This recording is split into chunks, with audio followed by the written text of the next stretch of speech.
Welcome. Data interpretation, इस video episode में आप सबों का स्वागत है। ये DI नंबर 99 है, यानी इसके बाद 100th DI आएगा। 99th DI, ये डेटा इंटरप्रिटेशन और ये सेट 4 जून 2017 को SBI PO मेन का जो एग्जाम हुआ था उसमें आया हुआ मेमोरी बेस्ड सेट है।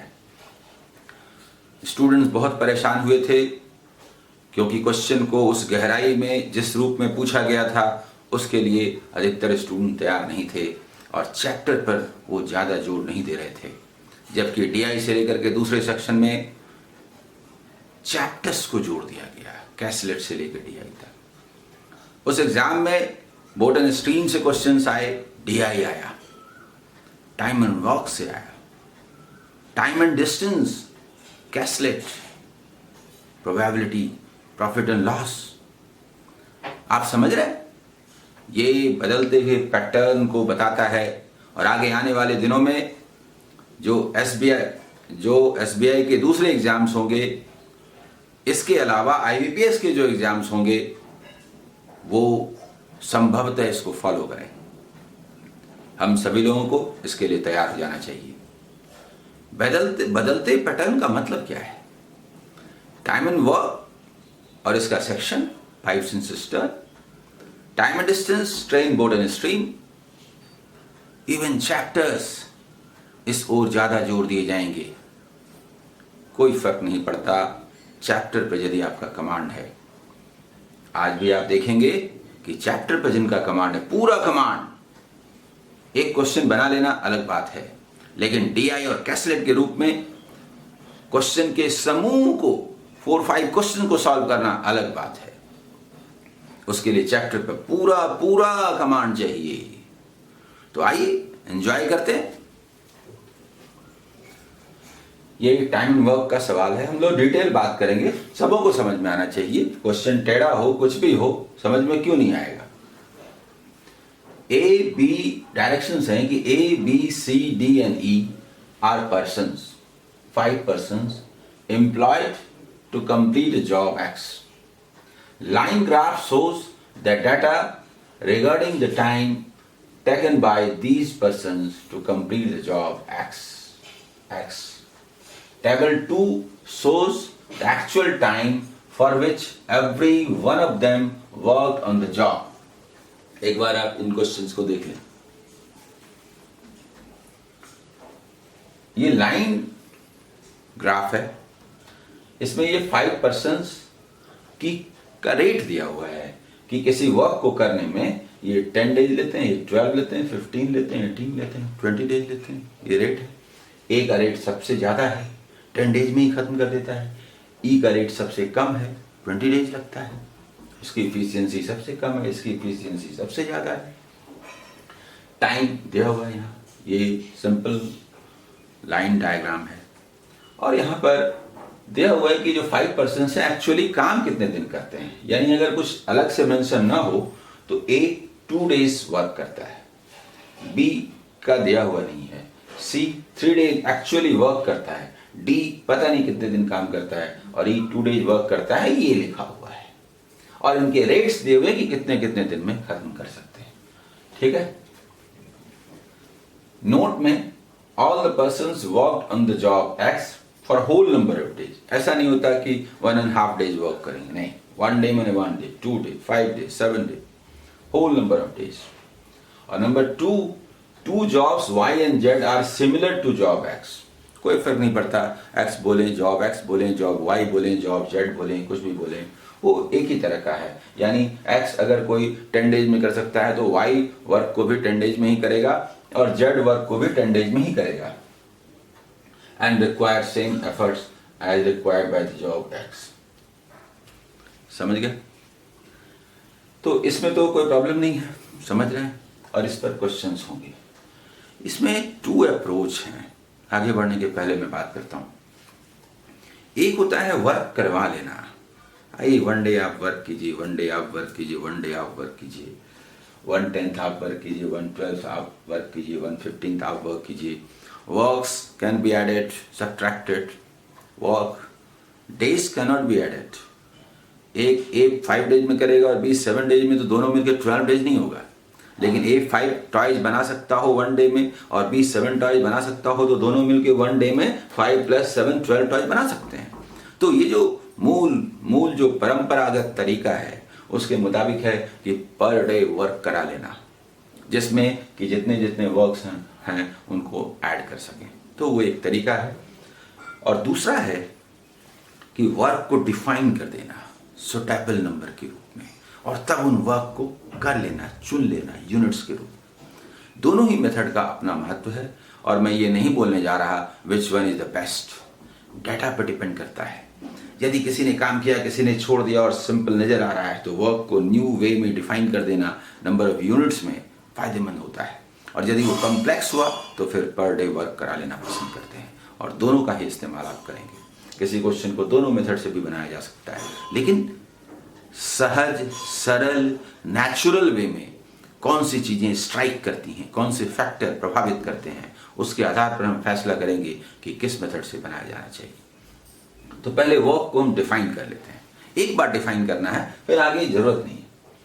रेट्स देखिए, 10 डेज है, 12 डेज है, 15 डेज है, 18 डेज है, 20 डेज है। इसका एलसीएम ले लीजिए। एलसीएम निकालने का तरीका हवा में है। अगर आपने एचसीएफ एलसीएम का वो वीडियो एपिसोड देखा होगा तो मजा आ जाएगा।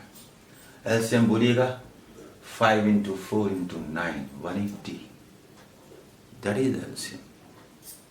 अब एलसीएम कैसे निकलेगा इस पर मैं आज बात नहीं करूंगा। आपको जैसे संभव हो वैसे एलसीएम निकाल लीजिए, और सही तरीके से कैसे निकाला जाता है वो आप उस वीडियो एपिसोड में देख लीजिएगा, क्योंकि एलसीएम में बात करेंगे तो वो तो खुद ही करीब 1 आवर का क्लास है। तो समझ गए, हमने इसका एलसीएम लिया। एलसीएम जो लोग पढ़े होंगे, वो वीडियो एपिसोड देखे होंगे, उन्हें दिखाई दे रहा होगा 5 9 4 180 180 यूनिट वर्क। मतलब समझ लीजिए 180 खिलौना बनाने का प्रोजेक्ट है, और ए को बुलाते हैं 180। आप समझ गए कहां से आया? मैं थोड़ा सा लिख देता हूं समझने के लिए कि एलसीएम हमने निकाला ऑफ 10 12 15 18 एंड 20, तो ये आया 180। तो number of units of work हमने माना 180 यूनिट्स वर्क। यानी हम लोग यहाँ थोड़ा लिख देते हैं कि टोटल, ये क्वेश्चन में नहीं है, क्वेश्चन तो इतना ही है। क्वेश्चन में अब हम लोग लिख रहे हैं, यहाँ लिखिए वहां लिखिए, क्योंकि यहाँ स्पेस नहीं है, नहीं तो मैं सबसे पहले ऊपर में लिख के छोड़ देता, फिर और भी क्वेश्चंस हैं, तो इसलिए ये तो मिटाना पड़ेगा। तो लिख देते हैं कि टोटल यूनिट्स, ये हमने माना टोटल यूनिट्स किसके? वर्क के, इज इक्वल टू 180। लेट, ये हमने माना, दिया हुआ नहीं।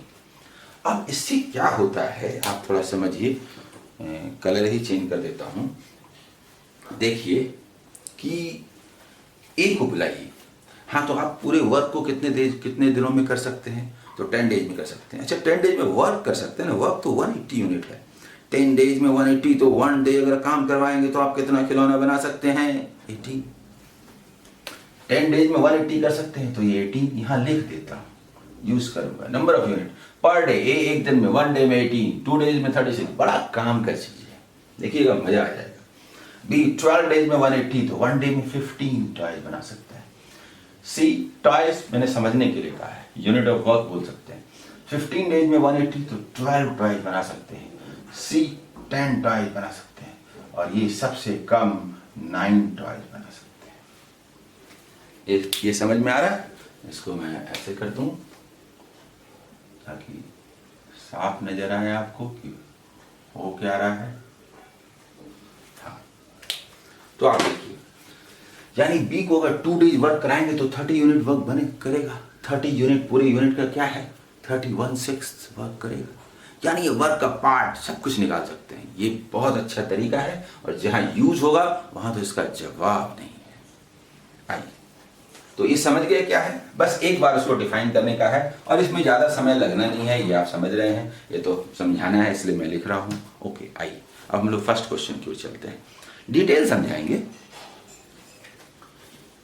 फर्स्ट क्वेश्चन है कि A and C worked on job Y working alternately for 10 days. B and D then worked together for X days. If 1/36th of the job was still remained, then find the value of X. बहुत शानदार question है, बहुत शानदार question है। हम लोग unit of work लेकर के काम करेंगे। देखिए क्या कहता है, अगर हम लोग पर डे काम कराएं सॉल्व कर सकते हैं, क्यों नहीं कर सकते हैं, लेकिन थोड़ा ठीक है लिखना होगा, एक्स भी मानना होगा, मान भी सकते हैं नहीं भी मान सकते हैं, लेकिन ये बेस्ट वे है नंबर ऑफ यूनिट के आधार पर। मैं उसका फ्रेम करता हूं, मैं इसको फ्रेम करता हूं, ठीक है, आपको समझाता हूं। मान लीजिए कि ये वर्क है और इसी वर्क को किया गया टोटल, तो हम यूनिट ऑफ वर्क के रूप में क्या बोलते हैं, 180 टॉयज बोलते हैं, 180 यूनिट्स बोलते हैं, मतलब काम का यूनिट्स बोलते हैं, ठीक है।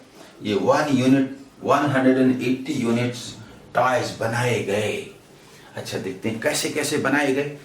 तो ए और सी ने कुल मिलाकर के 10 डेज तक वर्क किया और अल्टरनेटली वर्क किया। जरा सोचिए तो, ए और सी, ए इतना वर्क किया तो सी थोड़ा कम, ए और सी थोड़ा कम करेगा। ए अगर यहां किया, सी यहां किया, तो ए 1 डे में कितना टॉयज बना सकता है, 18 टॉयज, 18 यूनिट्स, और सी 1 डे में कितना बना सकता है, 12। तो दोनों मिलकर के बताइए कि 30 टॉयज बनाएंगे कि नहीं 2 डेज में। और 10 डेज का मतलब 2 डेज करके 5 टाइम्स होगा कि नहीं, यानी कि इनटू 5 करेंगे। तो समझ लीजिए कि यहां तक 150 टॉयज बन गया कि नहीं, यूनिट्स ऑफ वर्क हो गए कि नहीं, जल्दी बताइए। 150 यूनिट्स ऑफ वर्क हो गए, 180 टोटल है, ठीक। अब जरा सुनिए, ये जो लिखा हुआ है कि B and D then work together for X day, फिर एक्स डे इसने काम किया। काम खत्म नहीं हुआ क्योंकि 1/36 of the job was still remained, यानी पूरा काम ये लोग मिलके भी नहीं कर सके या नहीं किए। दरअसल थोड़ा सा काम इन्होंने छोड़ दिया। ये जॉब कितना था, 1/36 था।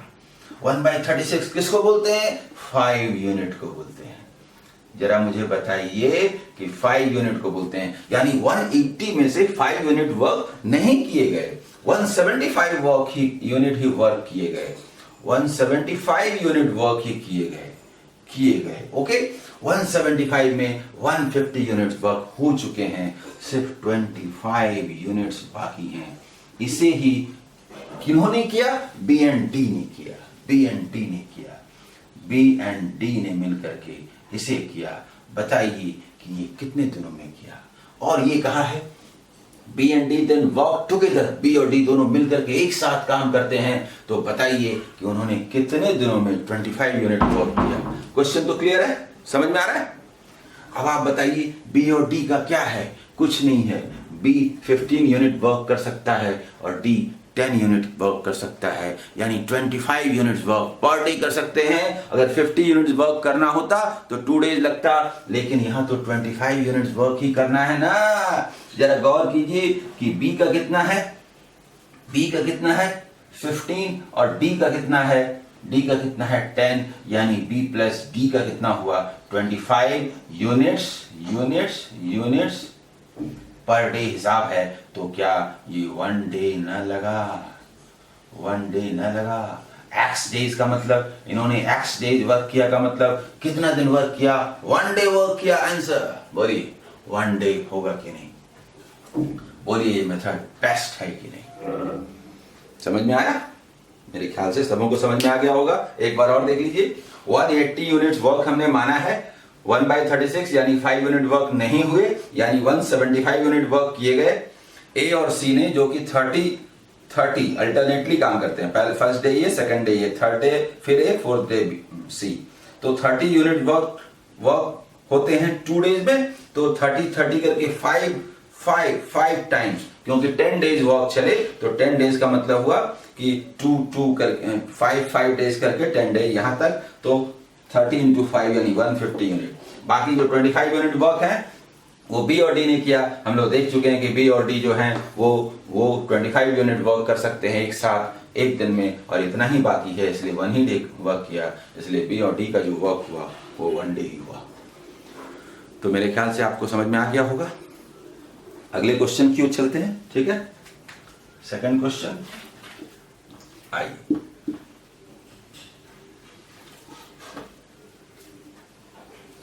सेकंड जो क्वेश्चन है वो है ई वर्कड ऑन जॉब जेड। कोई फर्क नहीं पड़ता जेड हो, वाई हो, एक्स हो, पहले ही कहा जा चुका है कि तीनों बराबर हैं, एक जैसे हैं।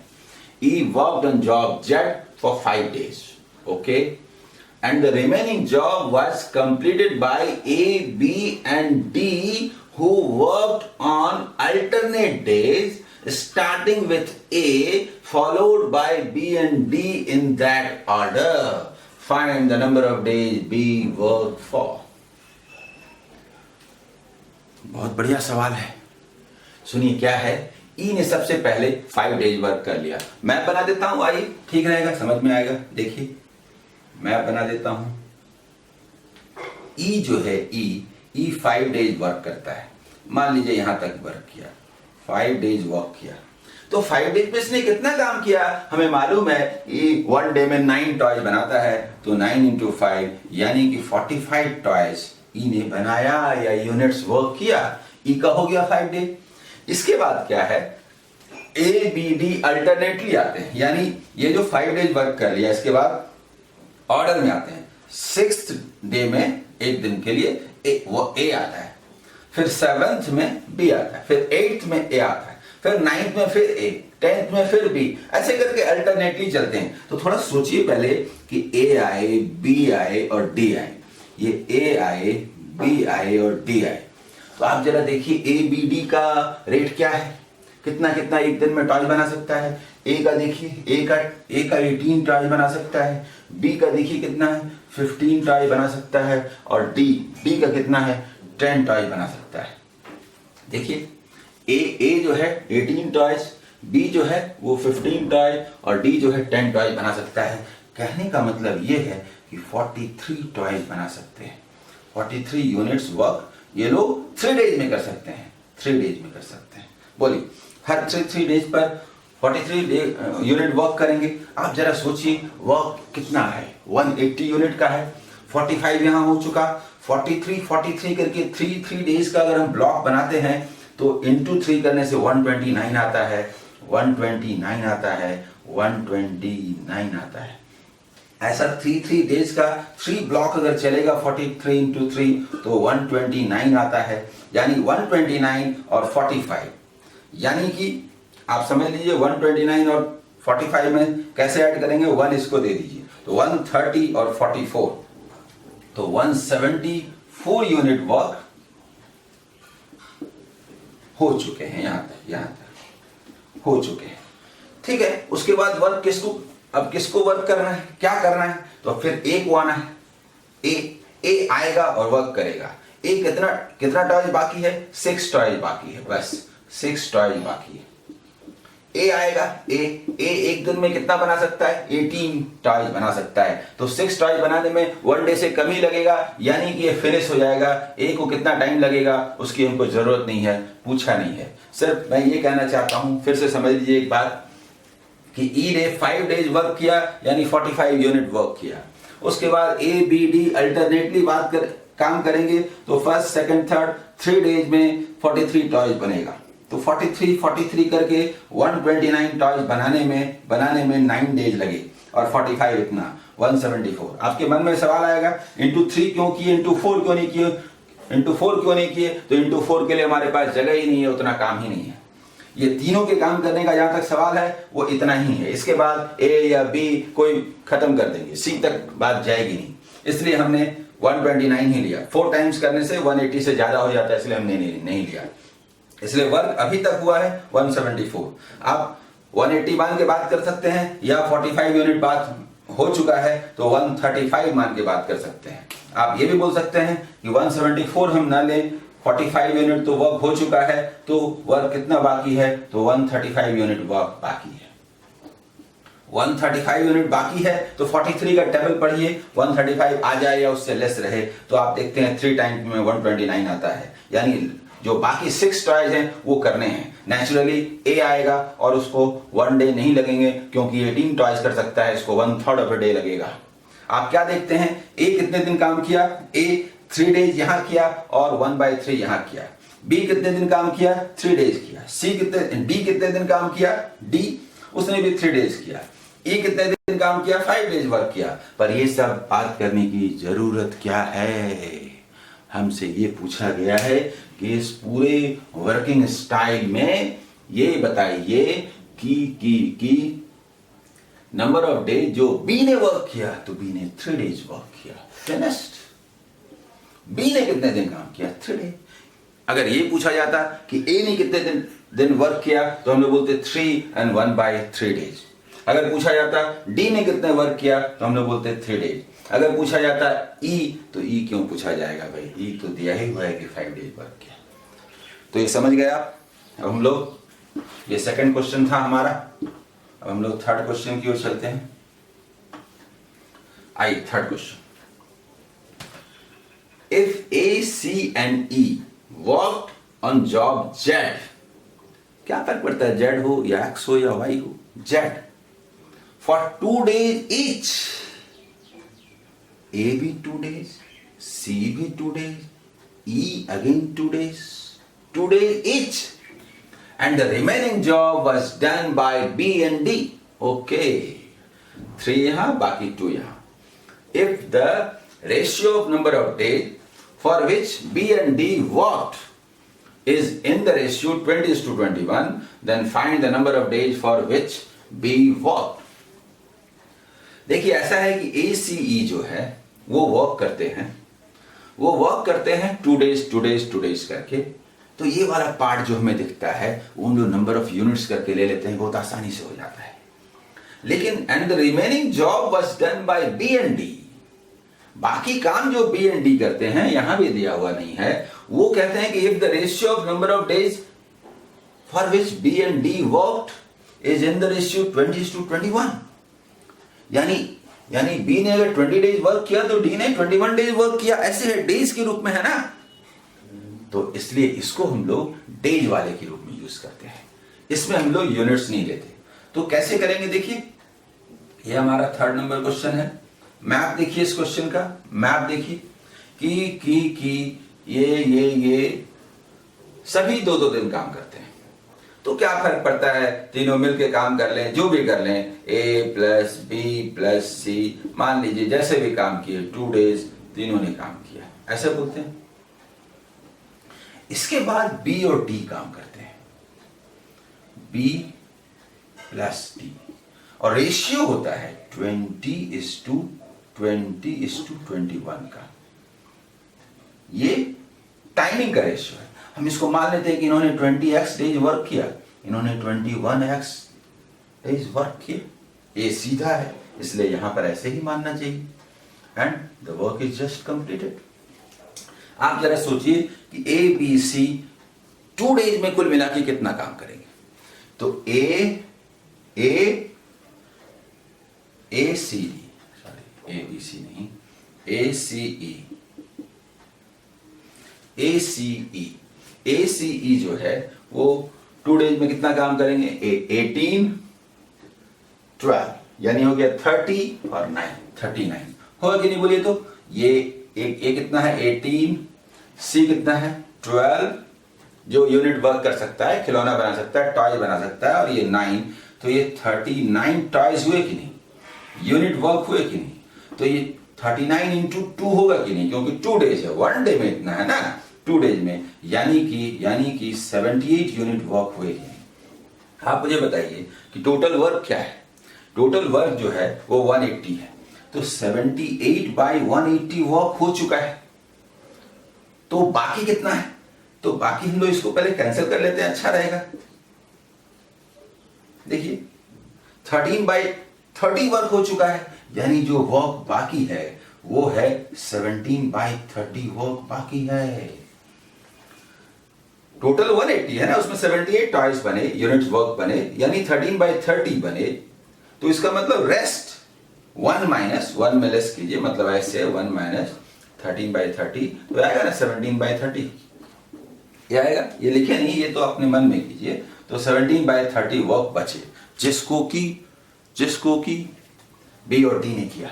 तो बी और डी तो 20 डेज वर्क करते हैं, और 20 डेज वो पूरे वर्क को कितने दिन में कर सकते हैं? 12 डेज में।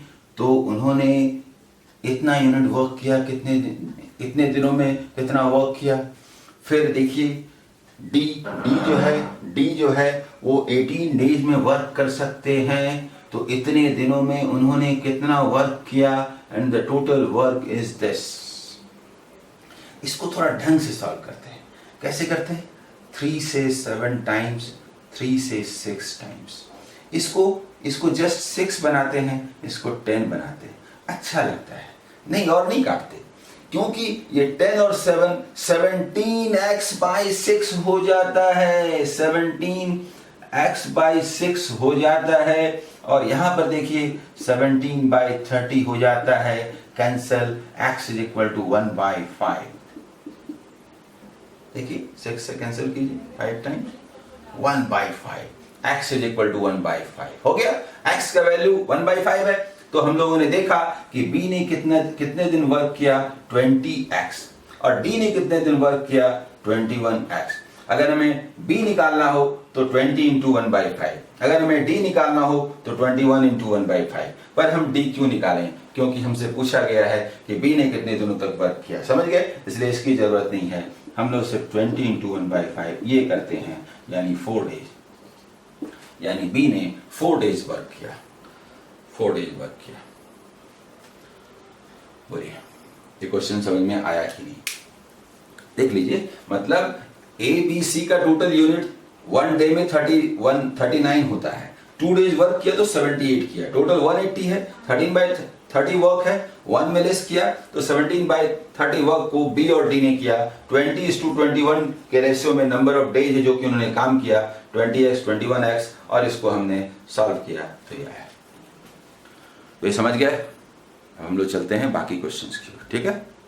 आइए नेक्स्ट क्वेश्चन की ओर चलते हैं। 4th नंबर क्वेश्चन है, if the ratio of the number of days for which B and D work on job X before 3, then find the difference between the number of days for which B and D worked. इसमें एक बात आप समझिए,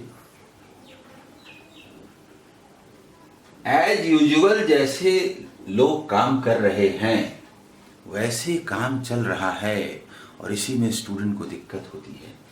यानी ए, सी और ई का data दिया हुआ है कि 2 days, 3 days and 2 days respectively वो वर्क करते हैं, और बी और डी का नहीं दिया हुआ है, वो 4:3 के रेशियो में काम करते हैं। पर क्वेश्चन में थोड़ी और क्लियरिटी होनी चाहिए, क्योंकि स्टूडेंट्स को प्रॉब्लम होते हैं। कहने का मतलब ये है कि ये जो वर्क है, मान लीजिए ए ने वर्क किया, बी ने वर्क किया, सी ने वर्क किया, तो ए ने 2 डेज वर्क किया, बी ने 3 डेज वर्क किया, और ई ने ए सी और ई ने 2 डेज वर्क किया, ये डेज वर्क किया।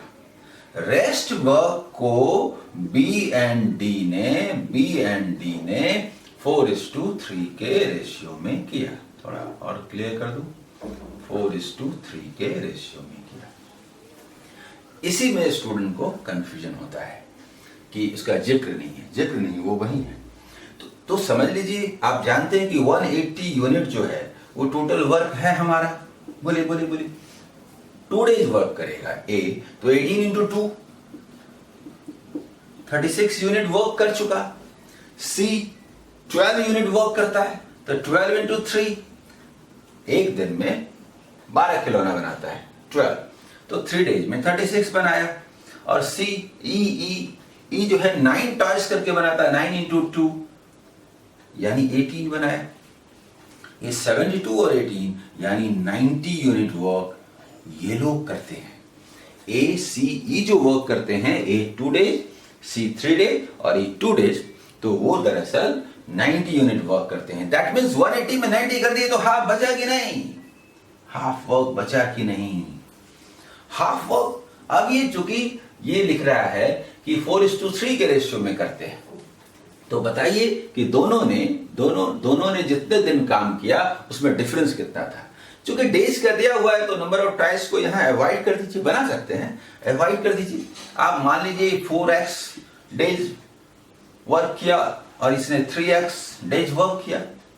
4x डेज में कितना वर्क करेगा, कौन, b बाई 12, और 3x डेज में कितना वर्क करेगा, by 18, and the total work is half, क्योंकि हाफ काम बाकी है। आप ऐसे बोल सकते हैं, आप ऐसे कैंसिल कर सकते हैं, ऐसे लिख सकते हैं। वो भी कैंसिल करते समय ऐसे क्यों करेंगे, इसे हाफ कर दीजिए, 6 और 2 तो ज्यादा अच्छा रहेगा। 6 देखिए 3/6 हो गया ना, 3/6 इज इक्वल टू हाफ। आप क्या देखेंगे, 3/6 कैंसिल ही कर दीजिए, इज इक्वल टू हाफ। आप देख रहे हैं x इक्वल 1, x का वैल्यू 1 है, यानी कि B ने 4 into 1 4 डेज वर्क किया, D ने 3 into 1 3 डेज वर्क किया ना। लेकिन पूछा है व्हाट इज द डिफरेंस, दोनों ने जितने दिन काम किया दोनों में अंतर कितना, वो तो x का है, 1 डे आंसर, कुछ करने की क्या जरूरत है। 4x 3x difference is x, यानी 1 डे वर्क किया। ठीक है, ऐसे नहीं करना 4 into 1 4, 3 into 1 3, लेस किया 1, अरे क्या 4x 3x difference is x means 1 day, यानी B ने 4 डेज वर्क किया, D ने 3 डेज वर्क किया, और जितने दिन B और D ने वर्क किया उसका जो डिफरेंस है वो 1 डे रहा। तो ये समझ में आ गया होगा, ठीक है, ये तो समझ में आ गया होगा, क्योंकि A 2 days, C 3 days, E 2 days work करता है, यहां से मालूम है, और B और D जो है बाकी जो वर्क है उसको इतने डेज करते हैं इस रेशियो में, 4:3 के रेशियो। ठीक है, ये हमारा था 4th क्वेश्चन।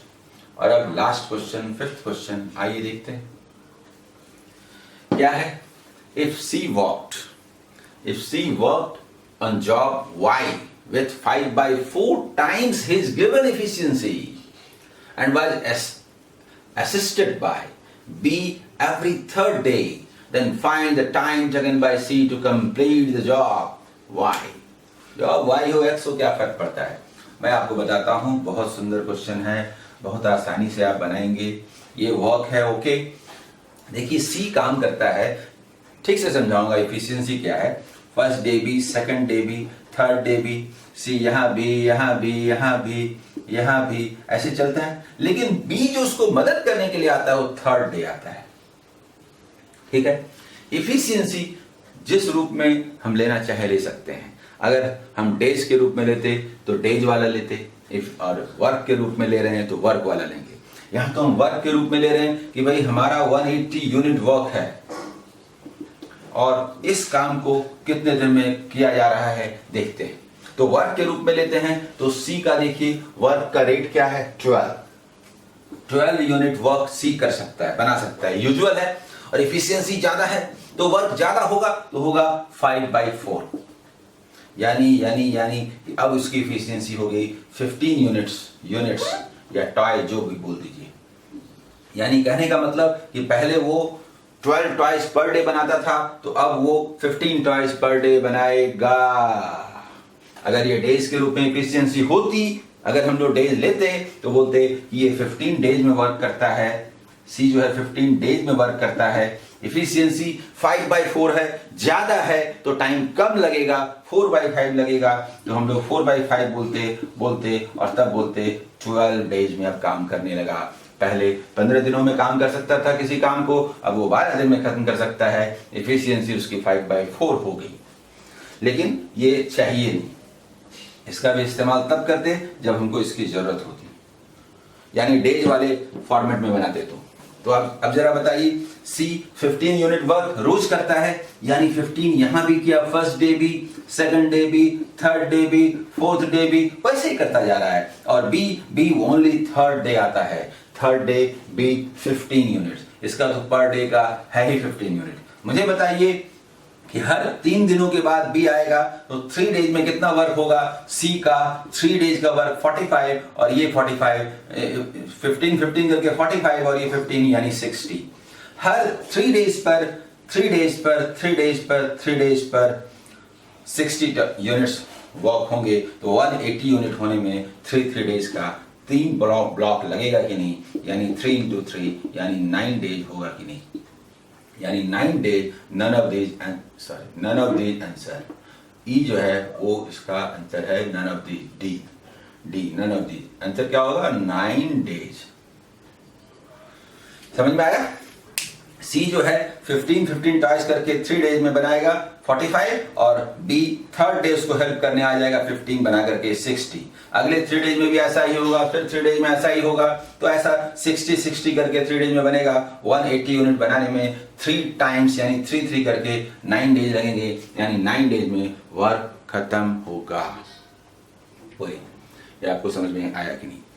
मुझे आप ये बताइए कि टाइम एंड वर्क पर आधारित ये DI जो कि 4 जून 2017 यही 2 सप्ताह पहले जो आया था SBI PO मेन में, वो अगर किसी स्टूडेंट का कंसेप्ट क्लियर है, पूरा कंसेप्ट क्लियर है टाइम एंड वर्क का, तो चाहे कितना भी टेढ़े ढंग से पूछा गया हो, मान लीजिए 5 क्वेश्चन का ये सेट है, तो 3 या 4 तो आप बनाते ना।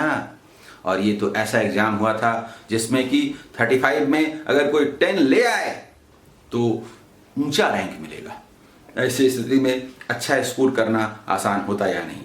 पीछे जो भी गुजरा छोड़ दीजिए, उससे सबक लीजिए और आगे आने वाले दिनों में जो भी एग्जाम्स होने हैं IBPS के, उसमें आपको निश्चित सफलता मिलेगी, क्योंकि आपने उस हद तक तैयारी की है। अब आपको क्या प्रॉब्लम होने वाला है, थोड़ा बहुत जो कुछ भी है इस तरह के क्वेश्चन को समझ लीजिए, आपको तो सक्सेस मिलना है। नए स्टूडेंट इनको पैमाना बनाएं, लेकिन एक बात कभी भी ना भूलें कि चैप्टर्स पर कमांड किए बिना कोई DI, कोई कैसलेट, किसी तरह के दूसरे फॉर्मेट का कोई मतलब नहीं है। इसलिए प्लेलिस्ट में जाइए, सारे वीडियोस को बार बार देखिए, जब समझ में आ जाए तो उसको पॉज कीजिए और खुद बनाने का प्रयास कीजिए, और जहां दिक्कत हो फिर से रन करके देखिए कि मैंने उसे कैसे सॉल्व किया था। आपको सक्सेस मिलनी है। All the best.